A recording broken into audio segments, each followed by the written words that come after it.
टसिदेलेक नमस्ते। तिब्बत टिभी को नेपाली प्रसारणमा स्वागत छ। यस सप्ताहको तिब्बत परम पावन दलाई लामा ज्यू र केन्द्रीय प्रशासनको साप्ताहिक समाचारहरूको साथ मल्लिरु संघ उपस्थित भएको छु। सुरु गरौं यस सप्ताहका प्रमुख समाचारहरू संक्षेपमा। परम पावन दलाई लामा ज्यूद्वारा तिब्बती भाषाप्रति ध्यान दिनु आग्रह। तिब्बत र सिरिया संसारको सबैभन्दा कम स्वतन्त्र भएको देश। फ्रिडम हाउस 2021 को रिपोर्ट। प्रशासनका प्रमुख डाक्टर लोब्सा सिंघेको अरुणाचल प्रदेशमा सत्कार र स्वागत। तिब्बतमा चीनको आक्रामक मानवाधिकार उल्लङ्घनलाई विज्ञहरूद्वारा हाइलाइट। वित्त विभागद्वारा उत्तरी अमेरिकामा रहने तिब्बतीहरूलाई चाटेलको लागि अनलाइन दर्ता गर्न आग्रह। शिक्षा विभागद्वारा शिक्षा परिषद र सल्लाहकार समितिको 8औं वार्षिक सम्मेलनको आयोजना। अब समाचार विस्तारमा। गत हप्ता पूर्णिमा प्रत्न महोत्सवको भर्चुअल शिक्षाको क्रममा दर्शकहरूलाई सम्बोधन गर्दै परम पावन दलाई लामा ज्यूले तिब्बतको सबै भागमा रहने तिब्बतीहरूलाई तिब्बती भाषामा ध्यान दिन आग्रह गर्नुभयो।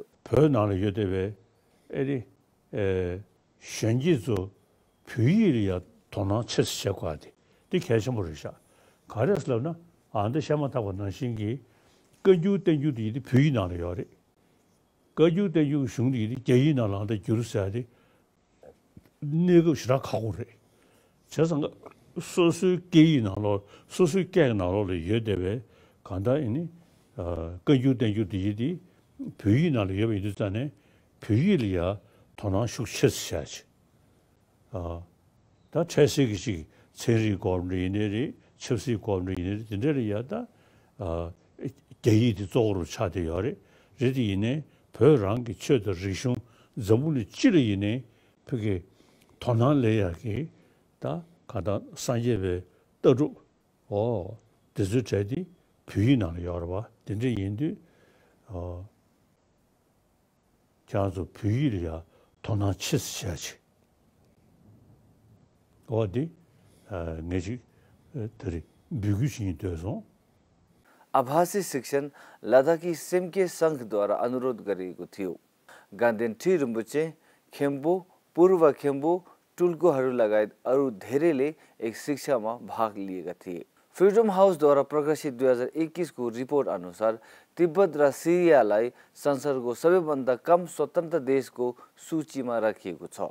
रिपोर्टको अनुसार तिब्बतले विश्वव्यापी स्वतन्त्रता क्रममा 100 मध्ये केवल 1 अंक प्राप्त गरेको छ, जुन विगत 6 वर्षमा देखिएको छ। तिब्बतलाई वर्षौंको लागि सबैभन्दा खराब रेटिङ दिएको र 2015 देखि कुल 1 अंक प्राप्त भएको छ। 2021 को स्तर निर्धारणमा महत्त्वपूर्ण परिवर्तन भएको छ, किनकि तिब्बत अहिले स्वतन्त्रताको सन्दर्भमा सिरियासँग सम्पूर्ण विश्वको सबैभन्दा कम स्वतन्त्र राष्ट्रको रूपमा राखिएको छ।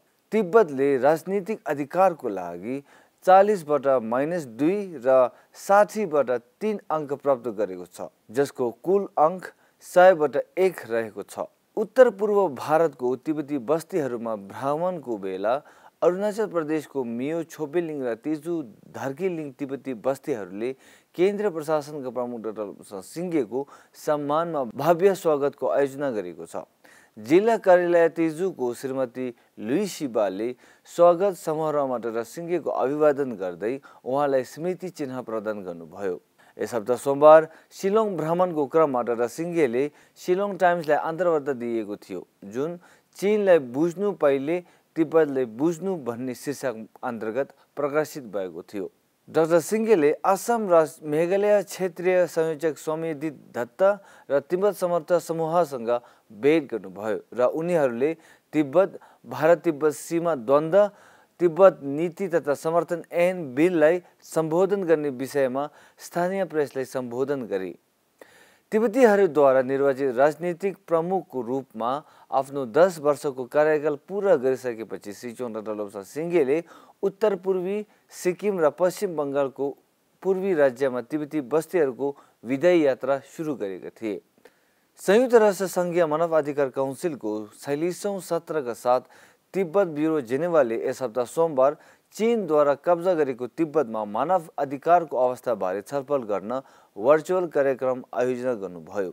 यस छलफलले तिब्बती संस्कृति, पहिचान र धार्मिक विश्वासले ध्वस्त पार्ने उद्देश्य राख्ने चिनिया नीति र कार्यक्रम जस्ता विषयमा कभर गरिएको छ र कसरी तिब्बतीहरूलाई साइनिया शैली व्यावसायिक प्रशिक्षण दिइन्छ र जानकारी साझा गरेको आरोपमा कोन्जो जिम्बाले 21 वर्षको सजाय सुनाएको बारे छलफल गरिएको थियो। सो भर्चुअल कार्यक्रममा China studies at the victims of communism मेमोरियलका वरिष्ठ अनुसन्धानकर्ता डाक्टर एड्रियन जेन्स, लेखक र तिब्बत विशेषज्ञ केट सन्डर्स र तिब्बत ब्युरो जेनेवाका मानव अधिकारका लागि विशेषज्ञ नियुक्त भएको ठिले छु कि तिब्बत ब्युरो जेनेवा संयुक्त राष्ट्रका अधिवक्ता कार्लेन चोमोद्वारा सञ्चालित गरिएको थियो। केन्द्रीय तिब्बती प्रशासनको वित्त विभागले उत्तर अमेरिकामा सबै तिब्बतीहरूलाई गुगल फर्म भर्दै च्याटेल अनलाइनका लागि दर्ता गर्न अनुरोध गरेको छ र दर्ताका लागि जीमेल खाता अनिवार्य छ। यस गुगल फर्मको उद्देश्य तपाईहरूको इमेल आइडी, जन्म मिति र ग्रिन बुक नम्बर बीच म्यापी सुनिश्चित गर्नु हो। वित्त विभागले हालसम्म करिब 400 जीमेल ठेगानाहरू प्राप्त गरिसकेको छ र उत्तरी अमेरिकाका सबै तिब्बतीहरूले आफ्नो ठेगानाहरू गुगल फर्म मार्फत बुझाइ च्याटेल अनलाइन योगदानको अनुरोध गरिएको छ। यो प्रोजेक्ट उत्तर अमेरिकामा सुरु गर्न तय गरेको छ र पाइलट पहलको प्रभावकारिताको आधारमा यसले बिस्तारै अरू क्षेत्रहरूमा यसको विस्तार गर्दैछ। कासाक सचिवालयमा शिक्षा परिषद र सल्लाहकार समितिको 8औं वार्षिक सम्मेलन यस हप्ता सोमबार भएको थियो। शिक्षा परिषदका अध्यक्ष गेशे लाक्तोरले एजेन्डाको महत्त्वमाथि प्रकाश पार्नुभयो, जस्तो कि शिक्षाको छनौट सम्बन्धी नियम र गैर शैक्षिक क्षेत्रको विकास गर्ने सहयोग पुर्याउने कला, खेलकुद र शिल्पकला जस्ता विभिन्न क्षेत्रमा प्रतिभा विकास गर्न समग्र शिक्षालाई बढावा दिँदै शिक्षा सिद्धान्तको सराहना गर्नुभयो। शिक्षा मन्त्री डाक्टर पेमा याङचेनले अनुसन्धान र मूल्याङ्कनपछि शिक्षा नीति बनाउनु पर्ने र विभागभित्रै अनुसन्धान समिति गठन गर्न प्रस्ताव राख्नुभयो। धर्म र संस्कृति विभागका मन्त्री कर्मा गेलेग युतोगले शिक्षा परिषदको विकासले कालुन ठिसुर सम्धोङ रिम्पोछेको नेतृत्वमा आज एक स्वायत्त निकायको रूपमा यसको वृद्धि गर्ने भूमिकाको बखान गर्नुभयो। हस्त आजको लागि साप्ताहिक समाचार यति नै। अर्को हप्ता फेरि भेटौँला। टसिदेलेक नमस्ते।